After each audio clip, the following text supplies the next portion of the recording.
Last Christmas, Patricia weaponized Sophie's pregnancy against her, calling KSBS, twisting group chats into reports. I slammed the kitchen drawer shut, shaking as Sophie cried on speakerphone. Patricia's smile in court chilled me. The judge demanded a family psyche evil. I volunteered first. My journal, once a grief outlet, became a war map. That day, Sophie stopped apologizing. That's when Patricia started unraveling. Subscribe so you don't miss what's next. Before the custody war, Patricia used Sunday dinners to poison minds. Sophie always seeks attention, she'd whisper during dessert. I dismissed it. Her father chaired the hospital board. Sophie lost night shifts after Patricia's concerns circulated. I stayed silent. Natalie, the quiet aunt. But the day Sophie skipped Christmas because of judgment.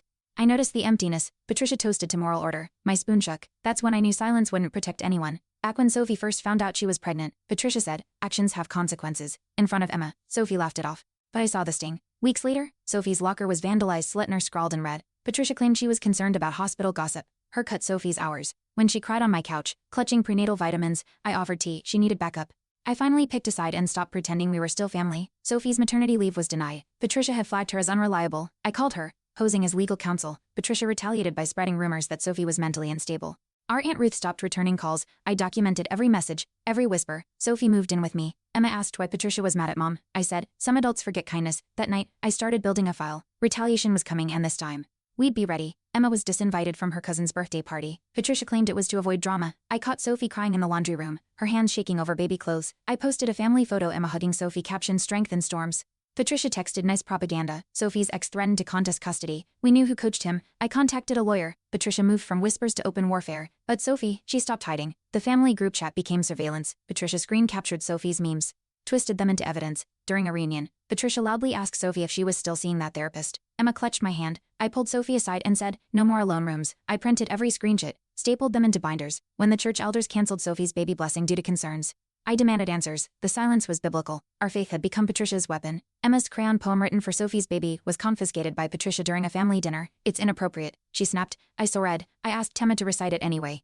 She stood on her chair, writing words of love and protection. Silence, Sophie cried. Patricia stormed out. I turned the poem into a social media post. It went viral. Strangers shared stories. Patricia accused us of exploiting Emma, but she'd underestimated our willingness to go public. Game on. The courtroom was cold, but Patricia burned. Her voice memos leaked, captured her gloating about teaching Sophie a lesson. I handed them to Sophie's lawyer. Patricia claimed they were deepfakes. The judge wasn't convinced. Emma's poem was submitted as evidence of emotional stability. Sophie cried quietly. Patricia's jaw clenched so tight her earrings shook. This wasn't a family dispute anymore. It was abuse with receipts. The court ruled emergency protection for Sophie and her unborn daughter. Patricia lashed out publicly. On Facebook, she posted, when family fails, faith restores. Underneath, her church friends praised her grace. Sophie was labeled a backslider. Emma's classmates whispered. I printed each comment. Our lawyer filed a defamation suit. Patricia's pastor quietly stepped down. Sophie's ex withdrew custody threats. Patricia's online campaign backfired, her reputation frayed. When Sophie was granted supervised visitation terms, Patricia's face broke. It wasn't just court-ordered, it was earned consequence. Patricia filed an appeal citing family destabilization.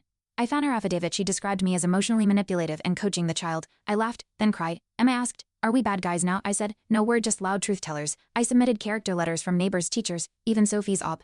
Patricia's narrative collapsed. The judge denied her appeal. Emma drew a picture of us three women holding hands. Her smile told me everything I needed to know. Patricia tried one last card of family intervention. She invited relatives to her house, said it was a reconciliation dinner.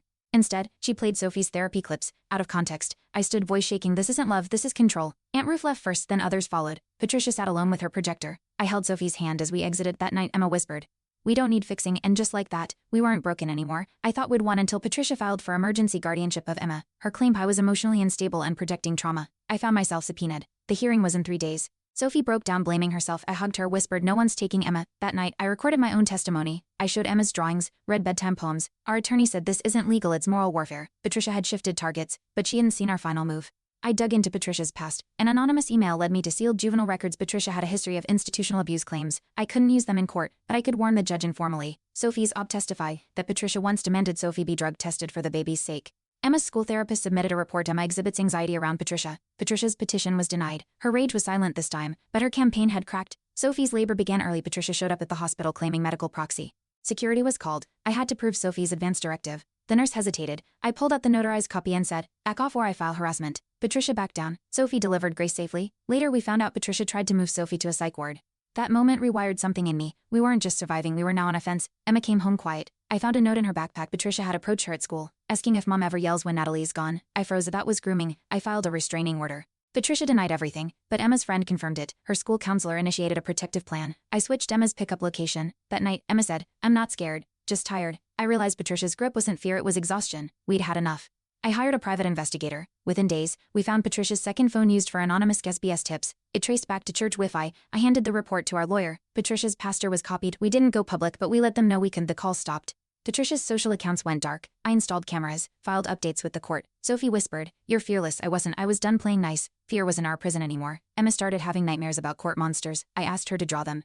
The sketches looked like Patricia's jewelry. That broke me. I showed them to Sophie. We booked Emma into trauma counseling. Patricia tried to subpoena the therapist. Our lawyer blocked it. Emma began sleeping better. Sophie got a job at a clinic. We framed Emma's drawing symbols of survival.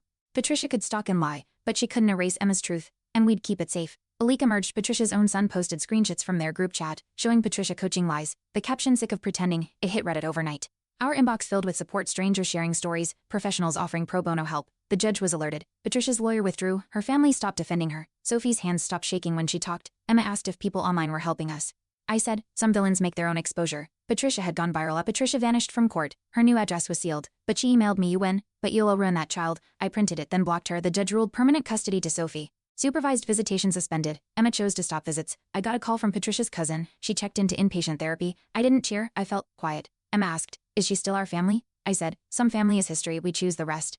Months later, Emma brought home a school essay titled "When Truth Wins." She wrote about Sophie, Grace, and Aunt Nat, who fought dragons with folders. I cried reading it. The essay was selected for a youth anthology. Sophie hugged me and said, "We didn't just survive, we're living now." Grace giggled beside her. Patricia's shadow still lingered, but Emma's words burned brighter. I wasn't the hero. I was the witness, the scribe, and finally the shield. Grace turned one, and Sophie held a small backyard party. No drama, just family, the kind we chose. Emma sang a lullaby, she wrote. I caught Sophie watching, her eyes full of peace. Later, we found Patricia had sent a gift anonymously, a silver locket. Inside, it read, "You'll understand someday." Sophie tossed it. I buried it in the garden. Some cycles don't deserve rebirth. Emma's laughter was louder than any ghost Patricia tried to send. At a community panel on toxic family dynamics, I shared our story anonymously. Afterward, a woman approached me, trembling. Her sister had also used KSBS to punish her. She asked for our lawyer's contact. That night, I got an email, "Thank you for making silence unsafe." Sophie framed it. Emma asked what it meant. I said, "Truth is contagious." Patricia wanted obedience. She gave us legacy instead. Our pain had become someone else's map to freedom. Emma was invited to speak at her school's empathy assembly. She wore a blue ribbon symbol of truth on stage. She said, "Even kids can fight with kindness." Her voice shook, but she didn't stop. Sophie cried. I held Grace, rocking gently. Patricia's legacy was unraveling from the mouths of children. Later, Emma asked, "Did I do okay?" I said, "You did everything right." That day, we stopped being survivors. We became teachers, and Emma led us. One afternoon, we received a letter, Patricia requesting a supervised reconciliation session. No apology, just a checkbox form. I read it, then burned it in the sink. Sophie said, "She doesn't want healing, she wants narrative control." Emma asked why we didn't go. I said, "Forgiveness isn't forced." That night, we baked cookies, we laughed. No talk of Patricia. That silence was healing. Our home didn't need her story anymore. We were writing better ones ourselves. I spoke at a domestic advocacy conference. My voice cracked at first, but I shared Emma's drawings and Sophie's story. Applause was quiet, respectful. Afterward, a woman handed me a notebook for stories that need to live. I gave it to Emma. She began sketching again, superheroes with clipboards, dragons made of gossip, her world safe again. Patricia's face no longer haunted pages, just resilience and crayons. We hadn't erased the past, we'd drawn over it. Sophie's clinic launched a new support program, Parents Against Retaliation. She asked me to help run the legal literacy sessions. Our first workshop had 3 women and 1 teenager. I told them about binders, screenshots, and bedtime poems as court exhibits. They cried. I didn't. I felt anchored. Patricia's war taught us more than survival. It taught us tactics. Emma made us a logo, 3 hands holding a crayon sword. We printed stickers. Truth had merch now. At a local art show, Emma's empathy essay won 2nd place. Patricia's cousin, a quiet woman we barely knew, approached us after. "I'm sorry," she said, "for all of it." Sophie nodded. I said, "We're not looking back." She pressed a folded note into my hand, an apology from Patricia. Handwritten. I never read it. Just burned it beside the locket. Some stories end not with answers but with choices, and I'd made mine long ago. Now when I tuck Emma in, she asks for the dragon story. I always begin with Sophie's courage, not Patricia's cruelty. Emma grins, knowing we rewrote the ending. I keep my binders locked in a closet, not out of fear but as proof we survived. Sophie keeps her badge on a new lanyard. Grace crawls across floors, once walked in dread. We don't pretend it didn't happen. We just don't let it own our today. I pass the church sometimes. A new banner reads, "Grace starts here." I laugh. Grace now lives with us. Real grace, not shame. Patricia's sermons were always about obedience. Sophie's strength taught us something louder, choice. Emma drew a comic strip about it, when moms fight back. It's taped to our fridge. We didn't cleanse trauma with rituals. We rewired it with action. Our faith isn't blind anymore. It's built with crayons. Laughter and custody orders. When people ask if we're okay now, I say, we're better than hidden. Emma knows how to file FOIA requests. Sophie teaches nurses about retaliatory abuse. I run workshops for teenage girls on recognizing manipulation. Our house hums with strength, not because we're loud, but because we listen. Patricia's echo still lingers some nights, but we don't yell back. We just keep building louder truths. 1 bedtime poem, 1 policy change, 1 unshaken child at a time. Patricia's supervised visits expired without renewal. She didn't reapply. The court cited continued disengagement. Sophie shredded the old visitation schedule. Emma marked the date with a sticker Freedom Day. Grace learned to walk that week. I watched them, my girls chasing bubbles in the yard. No watchers, no subpoenas, just peace. Not every villain gets a fall. Some just get forgotten. Patricia faded not by punishment, but by our refusal to carry her anymore. Emma wrote Grace's story for her second grade project. She drew Sophie as a superhero, Grace with glowing cheeks, and me with a truth cape. Her teacher called crying. The story went to the school board for a family empowerment week. Sophie framed it next to Grace's birth certificate. No more family secrets, just family truth. Patricia used to control the narrative. Now Emma publishes it in crayon. In truth, and in freedom. On Grace's second birthday we lit 2 candles, one for birth, one for survival. Sophie gave a toast to cycles broken, and voices raised. Emma clapped the loudest. I looked around at our small circle, neighbors, allies, quiet warriors who helped us rebuild. No courtrooms, no gaslighting, just truth and cake. Patricia was never mentioned, not from fear, from freedom. Some legacies aren't fought, they're outgrown, and we've grown into something unshakable. Thanks for watching. Hit subscribe to check out more stories on my channel.